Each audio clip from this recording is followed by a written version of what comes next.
Hey, Whippersnappers, this is Tortoise with the Gray. Welcome back to another exciting episode here on the Tortoise with the Gray gaming channel. Today, we are going to be doing a Q&A in honor of our 4-year YouTube anniversary, which is today, April 22nd, is the day that our first video ever went out on YouTube, and Tortoise with the Gray was born. And so, in celebration of that, and 4 years doing this YouTube stuff, I just figured we'd do a little Q&A, and you guys were gracious enough to submit some comments and things like that, so we're going to do a little bit of work while we knock out some of these questions. And this Q&A is going to be broken up into 2 parts, 1 and 2, because you guys gave me a ton of questions, and I kind of broke them up into channel-related questions and personal-related questions.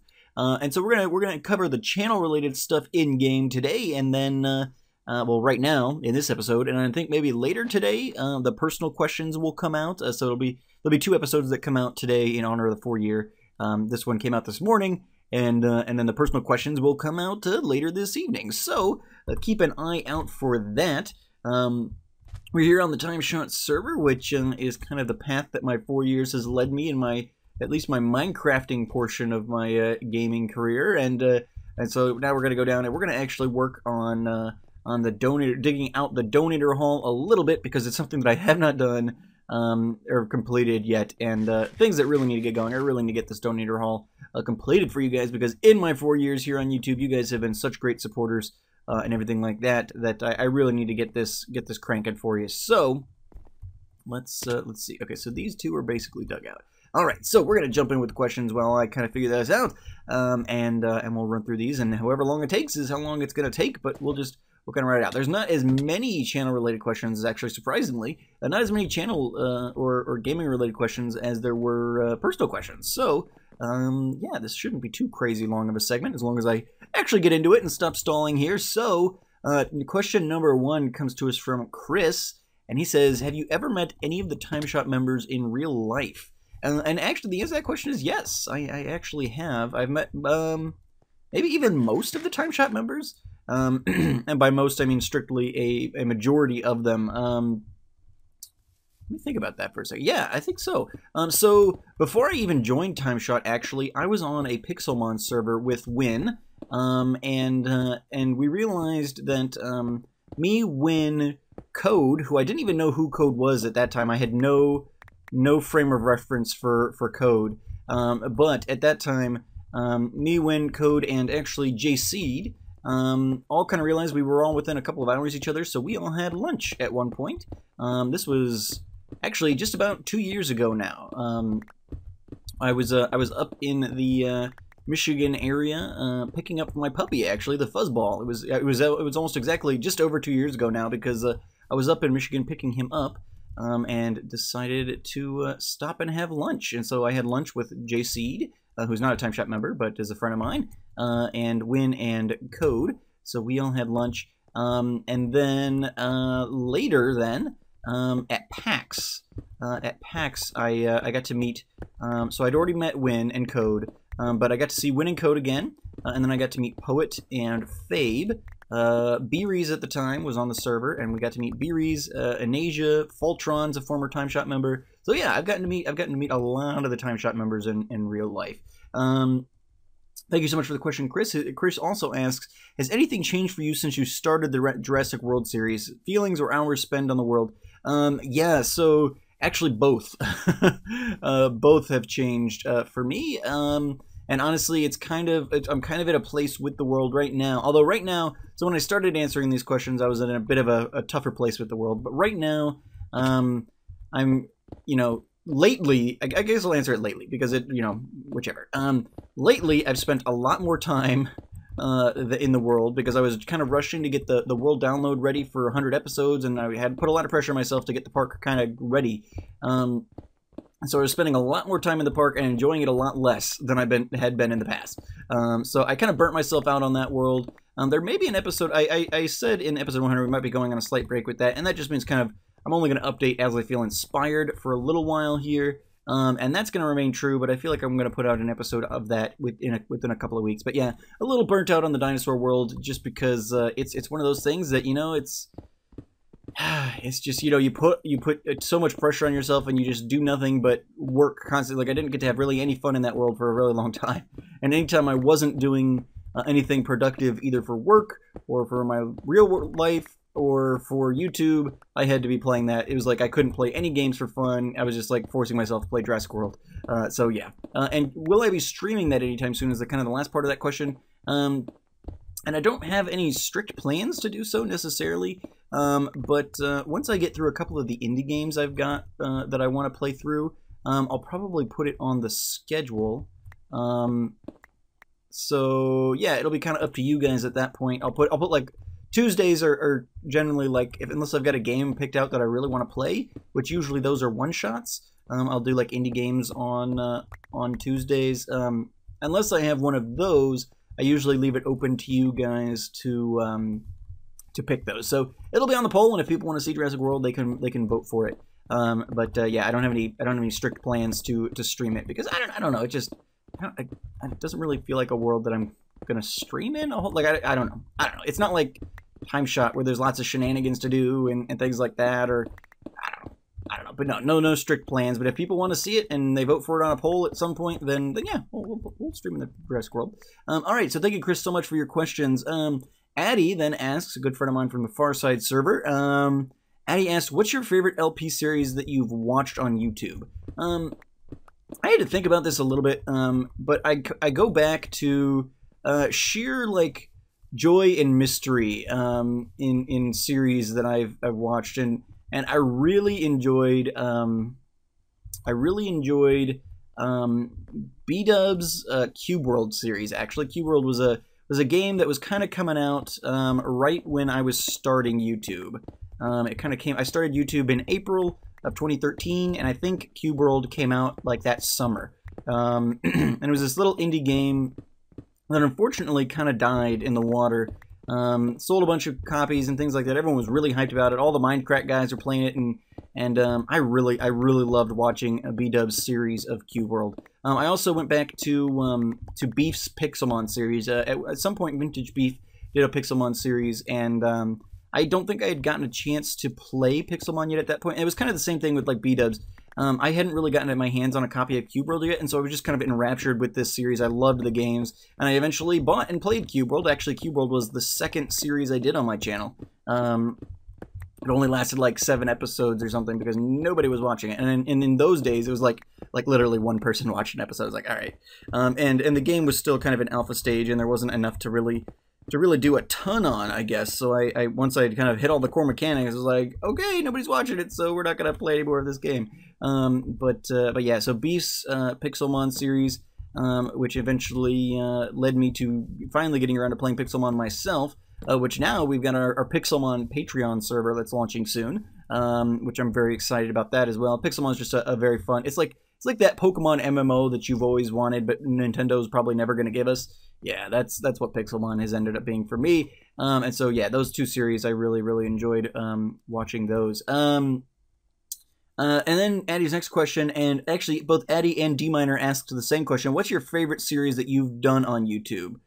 So the favorite series that like I recorded, and I've got I kind of, my go-to answer for that question is usually Decimon. That first season of Decimon, which was a Pixelmon server. It was a survival Pixelmon server, and it was actually where I met the majority of the people that would eventually become the Time Shotters, and or they were Time Shotters already, and I just didn't know what Time Shot was at the time. But you know, Win and April and Asia and all these people, Huck, you know, all these people who who eventually ended up on a server with, I originally met through Pixelmon. So yeah, that was Decimon was probably my favorite series, but I also have to put like some of the random Nuzlocke variants I've done have been a lot of fun. I can't say that the Hexathlon was necessarily super high up there, although I really enjoyed the Hexathlon. But some of the different variants, like the Dice Lock, like the Little Lock, some of those were a lot of fun to do. I also had a lot of fun with my Minecraft Lord of the Rings series, because that was more of an adventure-y kind of series, more of adventure roleplay than building. And that's one of the reasons I really got burned out on Pixelmon, because it's just so much work. Eventually, you know, after the server resets for the 3rd time, it's just so much work getting all that stuff going that that I eventually was just like, all right, I can't do this anymore. But with the Lord of the Rings thing, it was far more adventure-y than anything else. So that was really nice. That was really nice. I enjoyed that a lot. All right. So I think that answers that questions. All right. So the next question comes from Hunter Morris, who asks, when you started YouTube, did you think you would come this far? And I can honestly say no, not really. And I want to preface this by saying I haven't really come all that far. I mean, farther than maybe a lot of people get, but still, I mean, considering some of the people in my community, I'm pretty small fish. But even that being said, I did not, when I started all of this, really even believe that I was going to get past 1,000. I never thought that I would break quadruple digits. And so that was kind of my unspoken goal. It wasn't like I didn't start YouTube to like get famous or anything like that. So I never really had like, oh, I want 1 million subscribers. Although I do think it would, just kind of as an aside, I do think it would be a lot of fun to eventually get to the point where I'm getting one of those silver buttons or whatever, or one of those, like YouTube will send you like a bronzed or whatever play button or whatever. As when you hit, but like you have to hit 100,000, I think, to get the lowest tier one, and I'm never like that will never happen. So I don't like lay awake hoping for that or anything. That would be cool, but that's never gonna happen. So I'm not too worried about that. But yeah, no. Legitimately, when I started, I never thought that I would hit quadruple digits, but there we go. We're at almost like 2,600 subs now. So yeah, we did it, guys. We made it. But yeah, the support from guys like you is awesome. So thank you guys all so much for subscribing. All right, next one from Hunter Morris says, "What made you fall in love with Minecraft?" And I gotta be honest, I wouldn't say I'm in love with Minecraft.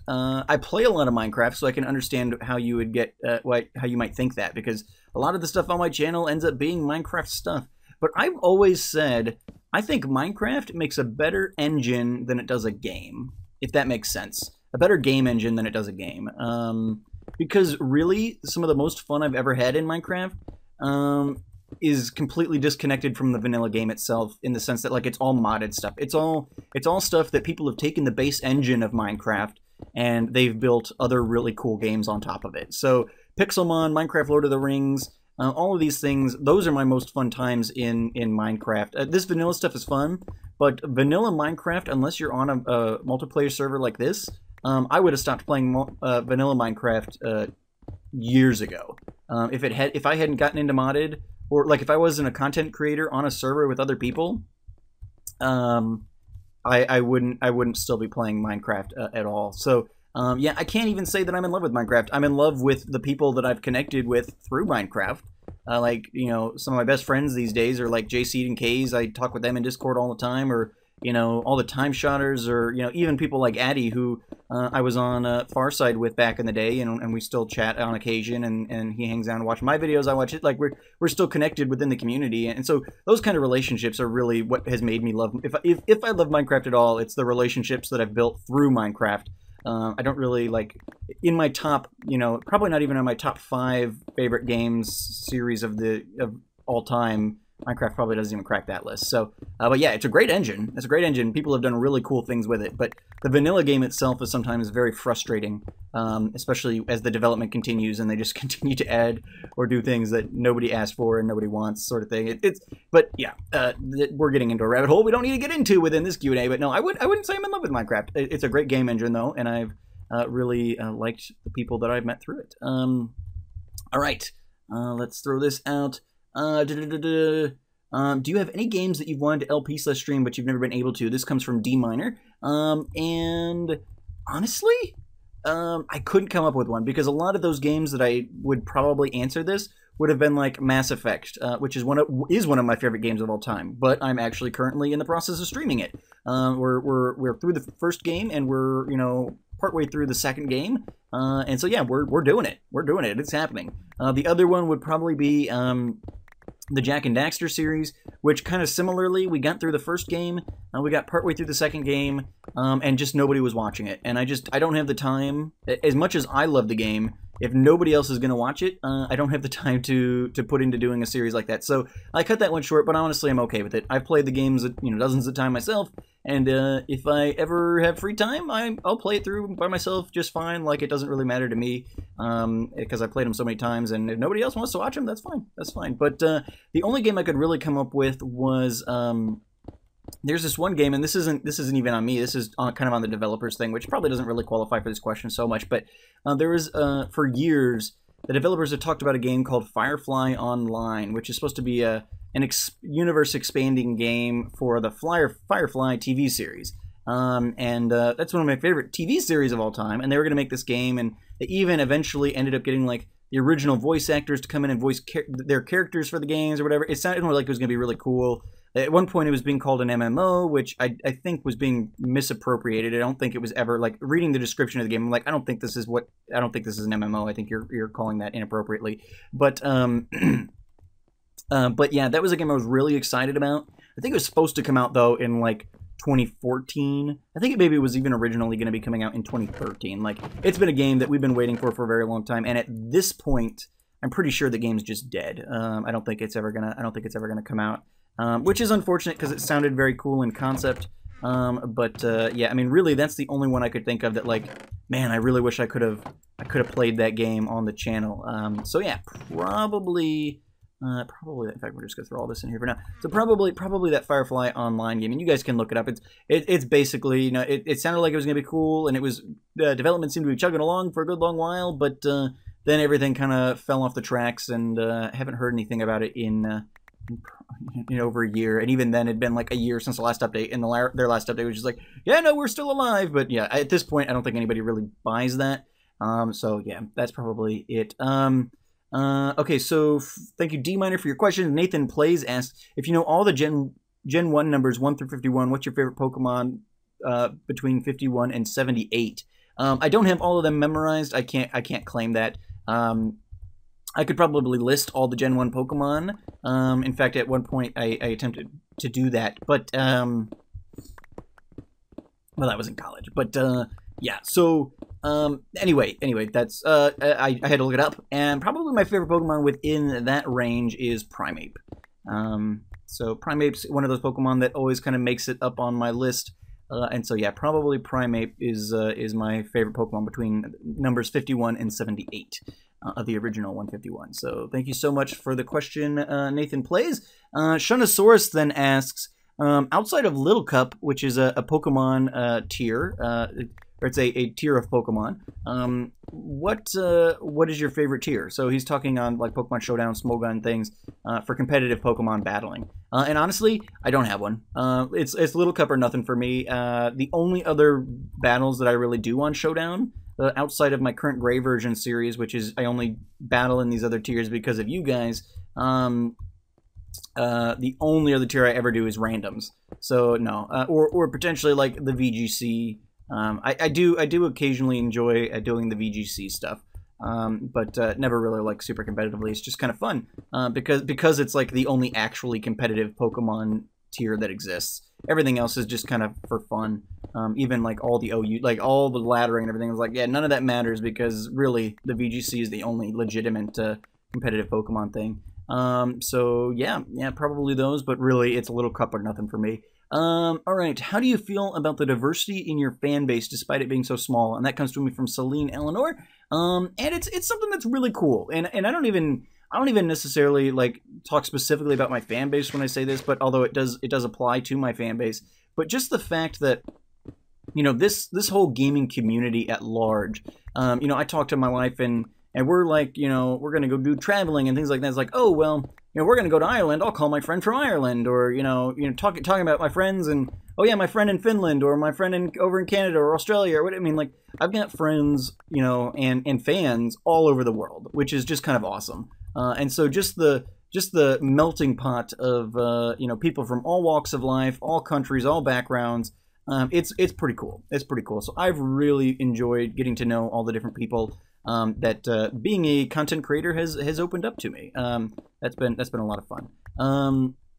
In fact, that kind of leads into Coda's next question. Coda's question is, what would you say has been your favorite aspect of being a content creator? And I can 100% say the people. Meeting the people that I've been able to meet that, necessarily wouldn't have really gotten a chance to become friends with without being a content creator. Or, if I just never decided to do the YouTube thing, I would have never met any of you people. Besides Klungar, who might be watching, none of you people would probably be people that I would ever have had the opportunity to come across. So, we're all over the world. From Scad, who's been one of my longtime Pokemon supporters, who lives over in the UK. Never would have crossed paths with Scad, or JC, even who just one of my best friends these days in the gaming realm. He lives in Michigan, and I probably never would have met him. Things like that. So just the people that I've been able to come across. Mara's one of my best friends here on TimeShot, and she lives in Finland. We would have met. So definitely my favorite part about being a content creator has 100% been the friends that I've made, because honestly, and speaking of Mara, this is a conversation Mara and I have had a lot. It's, content creation, being a YouTuber, being a streamer, it can honestly be a very detrimental thing to you, to your soul, to just your general health and well-being. It's not necessarily the healthiest of hobbies. It takes a lot out of you. You don't always get a lot back. And so yeah, it's not a very rewarding thing outside of the friends and fans that you can make. So to anybody who's wanting to get into it, I don't necessarily recommend it. I just recommend becoming a part of the community. So that's for sure. Being a content creator, the best part is the people you get to meet. So, in fact, that's why I got into content creation in the first place. And I think I've told this story potentially before, but at the time, I was really into watching the Mindcrack guys, and I really kind of felt a kinship with some of these guys, like B-Dubs, like Beef. Because really the only people that I watch on YouTube are people who were either friends of mine, or who I feel like I could be friends with, who I feel like their I like their personalities. I feel like we could hang out. And so I actually got into YouTube initially because I was like, you know what? If I get into this community, into this realm, and I can kind of grow to the point where I'm almost a peer of these guys, I might get to hang out with these guys at some point or another. And actually, I've gotten the opportunity. Now I haven't met B-Dubs or Beef. Or any of that, but especially like going to PAX or whatever, you get to meet some of these people, which is kind of cool. We got to hang out with Kurt, who's a good friend of Anasia's. He hung out with us at PAX, and that was pretty cool. And I mean, these are just guys, and that's kind of the thing. It's like you don't approach them as if they're like celebrities, but and that's why I don't really like fanboy a lot, but these guys are guys I think would be cool and that I could definitely hang out with, and so yeah, that's kind of why I got into it in the first place, is because kind of that hope of I felt like we were friends already, just kind of watching them and like these guys are awesome sort of thing. And so trying to make that so that might actually be within the realm of possibility is kind of half the reason why I even got into YouTube in the first place. So yeah. So thank you, Coda, from Starlet. If all the time shutters were stuck on an island, who would you eat first and why? I gave this a lot of thought. No, I didn't give it that much thought. I kind of landed on. I landed on Poet. I think is where I kind of land on this. And partially just because Poet's a trickster, and he would be really trolly. And I feel like in a survival situation, you probably don't need trolliness. Although Poet's a pretty smart guy, he might be able to pull it together and not be trolly. But I feel like he'd be more trouble than he's worth. Plus, the natural cheeks would probably be delicious. So, no, I don't. Dave, maybe? I don't know. Whoever's going to be dead weight, they get eaten first. But yeah, thank you so much for the question, Starlet. And then for our last question for today comes from actually JC, one of my good friends, JC. And he asks, what's the best way to interconnect your faith in your gaming quote-unquote career? Which, yeah, quote-unquote is probably the best way to approach that. Yeah, so I don't think I think I've kind of approached it at least the best way for me. you know, I'm not real shy about it, you know, but in front of pretty much every video, there's a Bible verse and things like that, and you know, it's not something that I don't talk about. If it ever comes up or is you know, related or appropriate, I have no qualms about sharing my faith and things like that.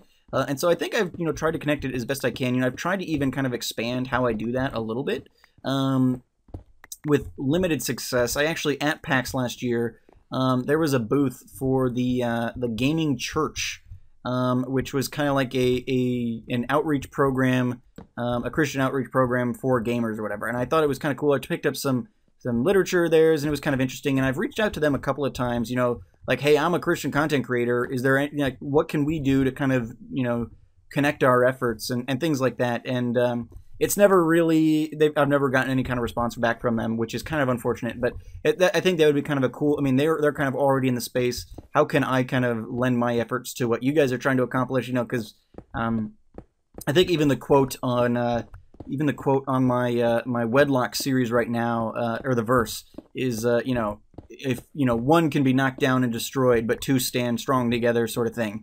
And so yeah, being able to combine efforts on any kind of activity is beneficial. And so I feel like I've done a pretty decent job with my channel and trying to. In fact, that's one of the few reasons why I even continue doing YouTube, is because I feel like on some level I'm doing some good. And beyond just me playing video games as a hobby, there are people out there who are you know, who rely on me for some level of bringing light to their world. And I get comments to that effect all the time, and people who, you know, appreciate the verses in front of the episodes and things like that, and having that kind of influence in the community is really, realistically, the only reason I continue doing it. Because at this point, I've made a lot of great friends, but we could continue to be friends if I stopped content creating. And, you know, it would be tough to, like, have to leave Time Shot and all that, because, you know, you stop making videos and suddenly I'm kicked out of the chat, and I mean not so unceremoniously as that, but I mean, it's just kind of a fact of the matter. And you say you're going to keep in touch with everybody, but in the end, you're not going to keep in touch with everybody. It's just, that's not really going to be how it works out, probably. So, yeah, it's one of those things that, you know, being able to be some sort of light, and make my life have some level of purpose, is one of the reasons why I even keep doing the YouTube thing. Otherwise, I'd be like, okay, I'm wasting my life playing video games, which you know, is true, but being able to lend some purpose to it all is a good thing. So at least for my own mental justification for why I continue doing all this. But yeah, guys, all right. So that was the short segment. Woof. Okay, I'm gonna have to fly through the personal questions when I record that segment later. But yeah, thank you guys so much for watching. I have been Tortimer the Gray. You guys have been great. Sorry, I'm just looking. I'm just looking. I was like, wait, did I screw this up? But no, I think we're okay. I think we're gonna make it. I've been Tortimer the Gray, and you guys have been great. Thank you so much for the 4 years of support, guys. Again, this channel would be nothing without you guys. Again, the best part about being a content creator is getting that interaction, which is a lot of the reason why, like, people like MK and like Win and like even, you know, Huck to some level recently, pretty much have switched over to doing a lot more streaming than video creation, because you get that that interaction with your viewers so much better when you're streaming. It seems like, you know, I can spend a couple of hours putting together a video, and I might get, you know, 2 or 3 comments on it on a good day. Whereas if you're streaming, you just kind of hop in, no prep necessary. You just jump on, and suddenly there's people in your chat, and you get to just hang out and chat and do those things. So it's got a lot more interaction and things like that. And, you know, if the well dried up, you know, I think at one point even, I think Wynn had said, you know, if the well dried up and nobody was watching and nobody was commenting, she would still do it because she loved creating videos. And I had to say, I wouldn't. I don't. Editing videos is not the fun part of this process for me. Like, playing video games is great, and you know, putting videos up and getting to interact with the community is even better. But you know, I'm not going through the trouble. Like Jak and Daxter is one of my favorite games, but nobody was watching it, nobody was commenting on it. It wasn't worth doing anymore. So yeah, it's one of those things that you guys are really the lifeblood of the Tortimer the Gray Gaming channel. And I thank you guys so much for all the support that you have given and will hopefully continue to give as the years go on. You know, who knows how much longer this journey is going to take us? You know, life changes and things like that, and all that. And I've had friends and fans who have kind of come in and out of my life during these 4 years. But just hanging on to those friendships and enjoying the time while we have it. We'll keep on keeping on. That sounds ominous. I don't have any current plans to stop, but yeah. Thank you guys so much for watching. Thank you so much for submitting the questions. And later tonight there will be the personal questions. So a lot more questions in that category. So if you didn't see your questions today, it got folded into the personal questions category, and/or it was just silly. I guess there was a couple of questions where it was just like I think maybe Azo was just like, his question was what ? And yeah, I guess that's as much screen time as a question like that's gonna get. Anyway, guys, thank you so much for watching. I've been Tortoise the Great, and you guys have been great. Thanks again so much for the 4 years of support, and exciting things coming down the pipeline. We've got our Patreon server launching soon. If you're interested in joining us for that, it's going to be a Pixelmon server, and for $5 a month, you can join in all the fun as well. Anybody who gets in by the end of April will get a fancy starter pack and a shiny starter Pokemon of their choice. Can be any Pokemon available in the mob, sans legendaries, I guess. But yeah, so check out the link to the Patreon in the description down below. But especially for you guys who have just been around for years and just supporting the channel, even with just your comments and your likes and things like that, that means so much to me. And is almost as good as any monetary contribution that anybody can give, as much as I appreciate those. So, yeah, I've been Tortoise the Great, and you guys have been great. Make sure those likes, comments, subscriptions for me, guys. If you have any further questions, feel free to put them in the comments down below. I pride myself on trying to keep in touch with all of my my commenters. I try to respond to every comment that I can. And so, yeah, if you ever have any questions, just pop them in the description down below, and I will get to them as best I can. Thank you guys so much for watching. Have a good one.